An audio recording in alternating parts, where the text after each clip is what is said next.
Verbalists Education News. We keep you informed on your education journey.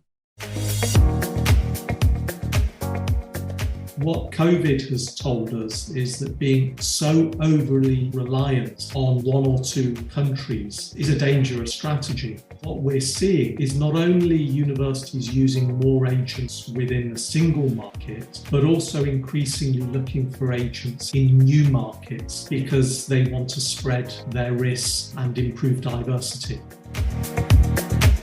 This and more in this new episode of the ICEF podcast, your monthly review for education professionals in the international student recruitment industry. Be sure to subscribe via your favourite podcast player and join us for a new episode available every month. Another month, another ICEF podcast episode. Thank you for tuning in. My name is Martijn van Veen, and this month we're zooming in on the crucial role that education agencies play in bringing back international student enrolments to pre-COVID levels and beyond. A role so crucial indeed that Vincenzo Raimo, adjunct professor at the Nanjing University of Information Science and Technology and researcher in the area of education agents, is writing a book about it and has agreed to share with us today some of his views and learnings. But first, as in each episode, Craig Riggs, editor of ICEF Monitor, will walk us through a few noteworthy developments in global student mobility. How are you doing, Craig? Doing great, Martijn. How are you? I'm good and delighted that so many international students have been able to travel to their study destinations. What struck me, however, are some recent developments in China. For example, in August, we learned about China shutting down their for-profit education system. What ripple effects do you expect from this decision, and do you think it will have an effect on student recruitment from China? Yeah, it's a great question in terms of the impact on recruitment. The shutdown is not as broad as the entire for-profit system. What happened basically is that the government has introduced a new set of regulations that govern the provision of tutoring services for school-age children in China, and particularly, more specifically still, tutoring in core curriculum subjects. So the tutoring industry in China is massive, 100 billion US plus annually, and is populated by very large players, very significant education tech companies in China and foreign companies that are operating in China as well. This is a monumental change in that sector and effectively brings to an end the for-profit provision of tutoring for school-age children in China. The impact is immediate and widespread, both for companies in China and abroad, and for foreign instructors that were providing those tutoring services via online channels to students in China. So that's the most immediate impact. The impact on recruitment is less clear. And in fact, it's also seems to be the case that provision of tutoring services for adult learners, students that are perhaps developing language skills for purposes of going to study abroad, is not affected by this new regulatory change. So as Chinese students can no longer follow for-profit extracurricular language courses within China, do you think this may increase the number of Chinese students going abroad for short language courses or even summer programs? Yeah, I think that's one of the possible outcomes we could see here. Students are used to supplementing their English lessons in school with private tutoring services. And now that is no longer possible, or no longer possible to the same extent, it's exactly the case. Students may go abroad for short courses, for intensive language studies, again, to supplement their in-class experience in China. Right. Now, Greg, when we look at China as a study destination, there the most recent news is that the government has decided to largely maintain current border closures through the first half of 2022. What does this say about China as a study destination? As recent as April, we published about China emerging as a major destination for African students, for example. Yeah, well, China, in many ways, China is a remarkable story. One of those ways is that, we have watched over the last couple of decades a truly remarkable expansion and development of the higher education system in China. And more latterly, over the last several years, we're just watching foreign enrollment in China, build and build and build. It was certainly one of the faster growing study destinations globally in the 5 or 6 years leading up to the pandemic. And, by our reckoning, it's the 5th most popular study destination globally as of 2019. We're talking about foreign enrollment of plus or minus 500,000 students. So that's a pretty significant growth trajectory that China has been on in terms of building that foreign enrollment over the last several years. However, Since the onset of COVID-19, the borders have been largely closed to foreign students. And indeed, there are many thousands of students that have had their studies disrupted and been unable to return to China to continue their programs. There are large numbers of students from South Asia, from Africa, as you say, in that mix. And particularly for students that are engaged in STEM subjects or medical training, as is a very popular field of study for some source countries in particular, those studies have been badly disrupted, right? They're unable to complete clinical or practicum training requirements, for example, for medical students. And there's no way for them to fulfill those degree requirements online. And so now we're talking about a very large and long interruption for those students. And it's been a source of growing frustration and protest. You see a lot of chatter and petition activity online around this, students lobbying the Chinese government to be allowed back into the country. And part of that frustration is fueled by the fact that the government is perhaps predictably is not very transparent on these questions. There's really not very clear direction coming from Chinese officials in terms of when border restrictions might ease or how students will be able to resume their studies in country. In spite of continued border closures in some study destinations, as China, as we just discussed, on a more positive note, the number of international students worldwide continues to grow. Private finance companies are now contributing to that growth, as the news is that they are introducing a new kind of private lender, specifically for international students. Craig, what can you tell us about these new loans? It's a new, not new this year, but new in the last 4 or 5 years, a new category of financing for students. And these are private loan providers that are serving students that are studying in particular destinations, in specific institutions in some cases, and in specific fields of study. And for those students that are eligible under those criteria, they can receive a loan towards the cost of their study program, and they really don't start paying the loan back until after graduation and until they begin their career. So it's kind of a new model of student financing, but as I say, a very targeted one. But I think in a larger context is an interesting additional source of financing for students in a climate where, we're going to hear a lot more about concerns around finances, access to financial aid and support for students, and a lot of questions around affordability and return on investment for study abroad. There have been trend lines in all of those areas in terms of an increasing emphasis on affordability and return on investment for foreign students over the last several years. And I think we can understand that the pandemic will be an accelerator for some of those trends. So as long as those students comply with certain criteria, it means that they do not or no longer require a cosigner. Yeah, well, it's, traditional modes of student financing or, private lending would involve heavier requirements for collateral or perhaps even a cosigner, as you say. And under these new models for private student loans, yes, that is no longer the case. It's meant to provide bridge financing in some respects for students that may not have an extensive credit history or banking history otherwise. The evaluation model for these loans is underpinned by algorithms that evaluate things like graduate earning expectations from certain fields of study, from certain institutions, and so on. And these companies roll that data all together to evaluate the credit worthiness of students that are enrolled in specific programs or institutions. Thanks, Craig. Now, on all these topics, you've published various articles on ICEFmonitor.com. And now for the main topic of discussion for this episode, we look at how agents play a key role in rebuilding international enrolments. As the number of international students is growing, so is the crucial role of student recruitment agencies, which brings us to our main topic.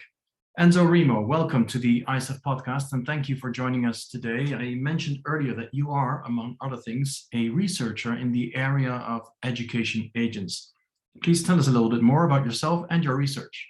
Hi, Martin. Thank you very much for having me on your podcast today. So I've spent most of my career in international student recruitment in one way or another, but I've always been very interested in the agent model, in part because it's a very important contributor to the success of universities over the last 20 years in international student recruitment. Yes, a very important contributor indeed, and expected to play an even greater role post-pandemic.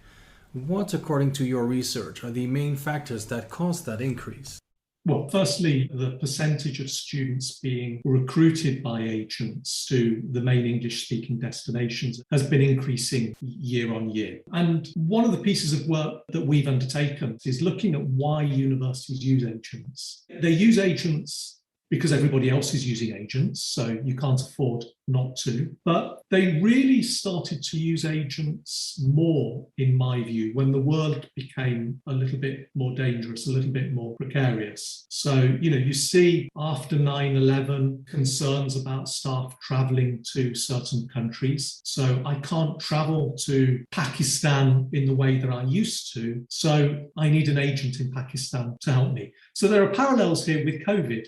So I'm using agents because I can't use the tool that I used to use before, either because of travel has become more difficult, because of cost factors, maybe now environmental concerns. So what are the other tools that I can use instead of the old mechanism where I used to physically go out and speak to students, where I used to do an education exhibition? What can I do instead? And agents became an important factor in that. I think they also became important because in certain countries, agents became the normal way that I, as a student, would find out about overseas studies. So, you see in particular countries, agents dominate international student mobility information sources. But we need to be clear that there are different kinds of agents. And I think it's one of the mistakes that we make when we use the term agent. We assume that an agent looks like this. They have an office, students go there, they don't charge the students. If the student is successfully recruited, then the university will pay a commission. There are lots of those kinds of agents, but there are also agents that work primarily for the students, particularly students perhaps heading to North America, the USA in particular, where fewer universities may pay commission. So I, as a student, will pay the agent to help me apply to a university.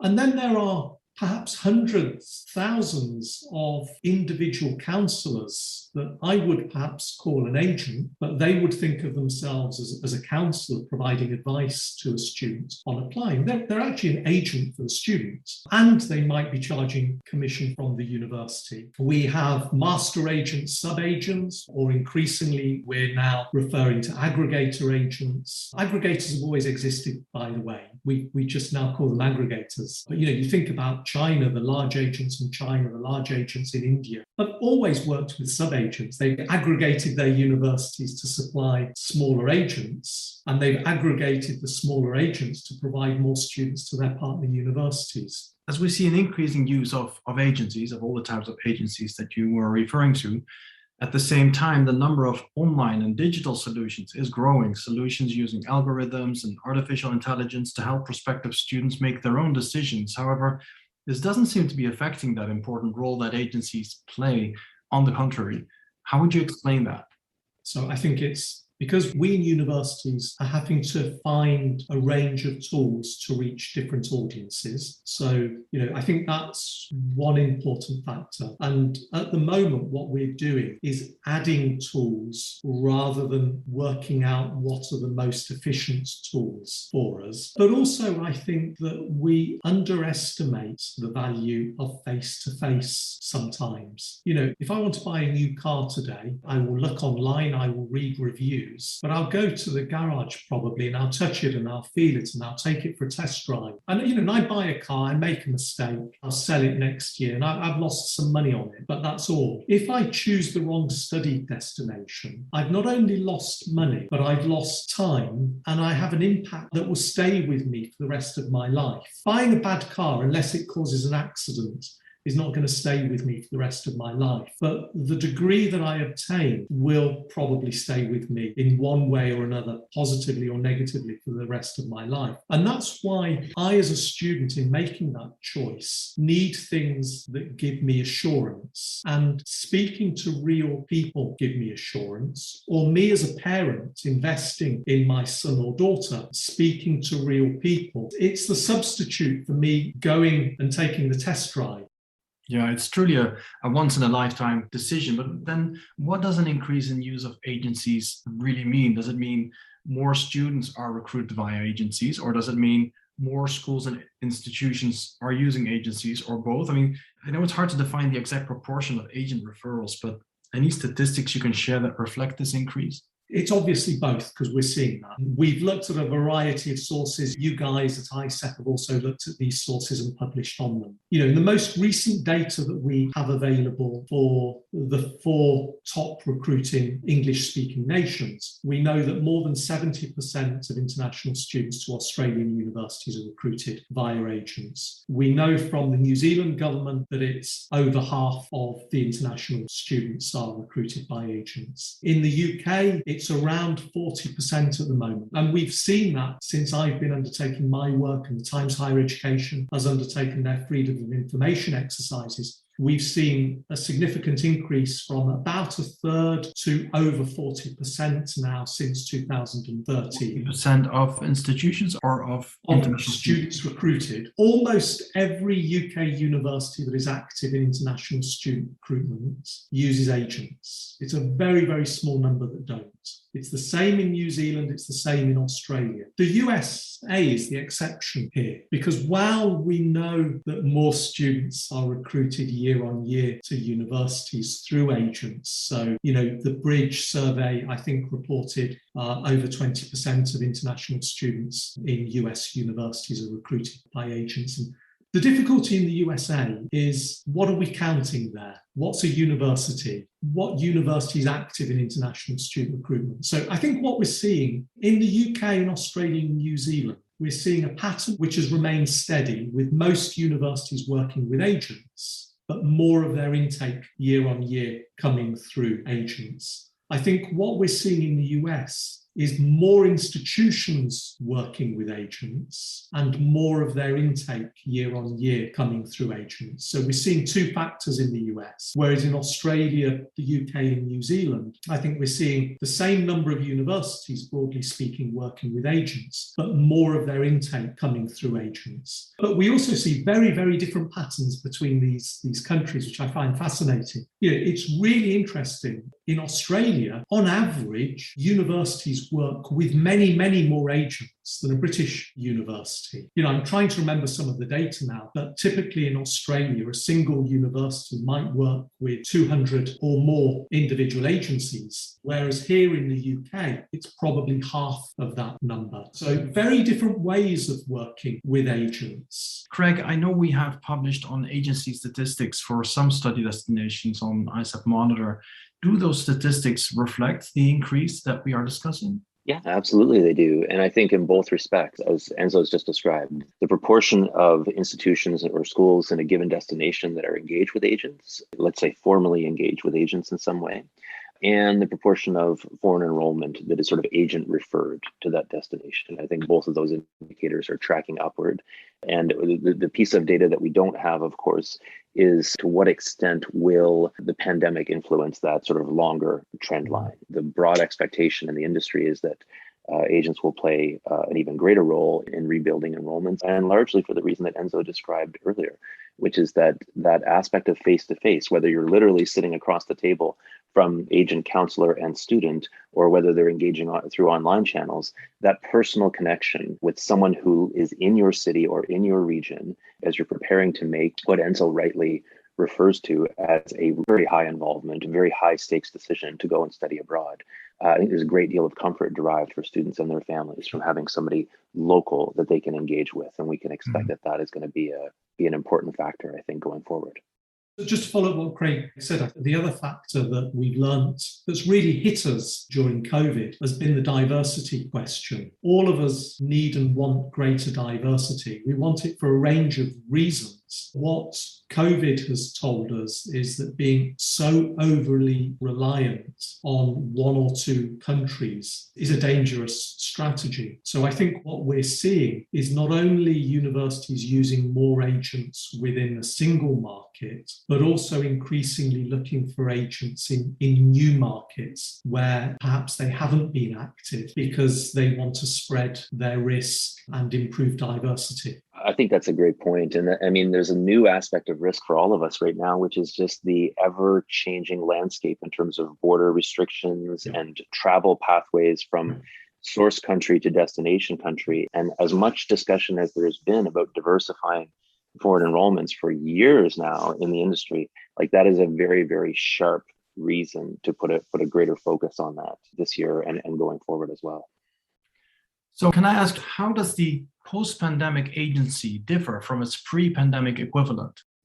I think we're just going to see an increasing models of agencies operating. So we're still going to have individual counsellors that students go and see at school or in their home or online. But we're also going to see agencies operating at scale as well. So I think that full diversity of agent type is going to exist. And in different ways, they're going to be important. I think probably one of the biggest changes that I've seen over the last year is investment going into agencies. So, venture capital, private equity. And I think that's the thing that has the ability to particularly change what's going on. I think from the university's side, they've got to be careful, in my view. And like they have a diversity of students, they also need a diversity of recruitment channels. You have universities here in the UK where almost all of their international students come through that agent pipeline. And if that agent pipeline is also only feeding them students from one or two countries, they've got a pretty risky strategy there.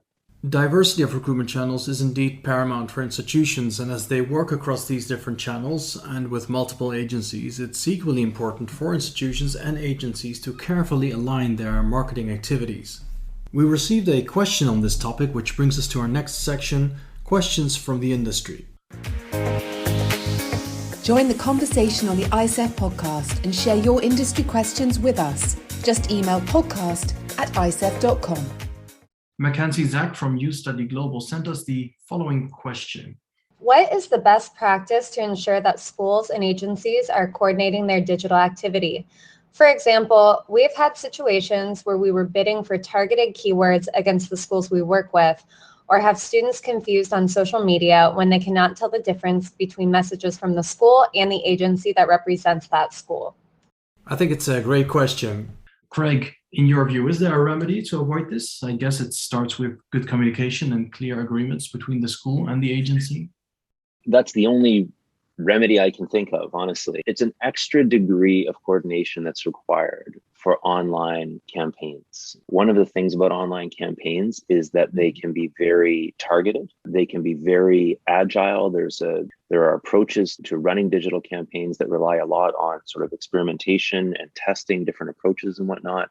And so I think we can acknowledge this is an additional degree of perhaps difficulty and coordination that's required when you're trying to organize your digital campaigns in relation to third-party partners, in this case, agents, in one market or another.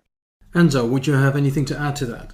Well, I think, Craig said it in terms of communications, but what I would say is it's not a new problem. The issue of coordination has always been there, and ensuring first internally within the university that you've got a coordinated marketing strategy, because that's where, that's problem number one, is if universities don't have a coordinated marketing strategy where you have bits of the university, often the business school, operating differently to perhaps the central marketing unit. So having a clear coordinated strategy where you understand the role of the different tools that you're using in achieving your objectives. And then with agents or other partners, because the kind of issues that you've talked about also happen with other partners like university partners, ensuring that you have agreements around who does what, when and where, what words you might bid on, keywords that you might bid on, and so on. Communication, coordination, both internally, which we sometimes forget about, as well as externally with your partners is key. Communication, coordination, transparency, important ingredients indeed for a successful partnership. Enzo, as mentioned, you are currently writing a book titled Student Recruitment Agencies in International Higher Education, a multi-stakeholder perspective on challenges and best practices. For the final part of this podcast, can you tell us when your book is due to be published, but especially would you mind sharing some key observations with us? Yeah, so, first of all, I should say that ICEF will be contributing a couple of chapters, we hope, Craig included, to this book. We expect the book to come out halfway through next year. I think what's important for me in this book is the multi-stakeholder perspectives. That's the phrase that I would pick out, because I think all too often, we in universities have always come to this discussion of agents, looking at it through our lens, through the lens of the university. While there aren't a great deal of publications on agents, those that do exist have often come through the eyes of the university. That includes my own work. I'm as critical of myself as anyone else. But I think what's been missing is a range of other views from students, views from agents themselves, views from governments, views from agency associations. And I think that's what I hope will be important in this edited book with lots of people contributing to it, is that we will have a range of stakeholders giving different and perhaps conflicting perspectives on this really important part of the international student recruitment mix. Yeah, I think it's a great idea to get a 360-degree perspective of agencies and their role in student recruitment, and I look forward to its publication, Enzo. Now, for my last question, what inspired you to write this book? When I first came to this, it was a very different reason that I first came to this topic, but I was concerned that universities were not giving enough attention to their recruitment costs. And they assumed that the answer to international student recruitment was agent. And they were right in part. But they weren't giving enough attention to the cost of that activity, because making the assumption that it's just commission is wrong. You've got at least as significant costs involved in recruiting those agents, in managing those agents, in the processes that you apply to those agents, in the quality control, in ensuring the students are looked after. Agents isn't a cheap activity. It's just another effective, yes, tool for international student recruitment, but it has a cost associated with it. That's an interesting sort of doorway into the subject, because it's, I think you've put your finger on something really, really important, which is just that the cost of acquiring a student, not just for universities, but for institutions and schools of all sorts, has continued to increase. Costs associated with agents are one aspect of that, but so too are all the other types of costs that you enumerated earlier. And we see a lot of discussion about that. And it's clearly people are struggling with that, and especially in a more competitive marketplace generally, in some areas of programming in particular, where there's more price sensitivity, that increasing cost with limited opportunity to increase fees is really creating a crunch. And I think, as an industry, we've only begun to grapple with those types of questions, certainly. You often hear from American universities, and in our survey from some other universities around the world. So we asked them, why do you work with agents? A typical answer was, because it's easy, there's no upfront cost. And I think that my own view is that they're wrong on both points. There is an upfront cost in working with agents if you do it well. Although there's no upfront cost if you do it poorly. There's no upfront cost if you do it poorly. Yeah. Except the biggest cost of all, to your reputation. Yeah. Unhappy students. Yeah. And that was the second thing I then got into, is because when something went wrong with this model, we universities and the press were always quick to blame the agents. And I thought that was a mistake to do that in isolation, because if I've appointed you as an agent and you do something wrong, then surely I must have some responsibility in that, because you were working with me, for me. Was the contract good enough? Was the specificity in that contract good enough? Did I give you good enough training? Did I monitor you well enough? When you did something wrong, what action did I take? Did I say, well, look, don't do that again, but let's move on? Or did I take more serious action? So I think, we can't, as universities, just simply outsource responsibility. Take the credit for the students that we recruit through agents, but then negate responsibility if things go wrong with agents. You can't have it both ways. Yeah, that is so true and well said. Student recruitment is truly a team effort with shared responsibilities. That brings us to the end of this month's ICEF podcast episode. Thank you very much, Enzo, for sharing some of your research with us, and good luck with your book. And thank you, Craig. See you again next month, when we will be back with a new episode of the ICEF podcast.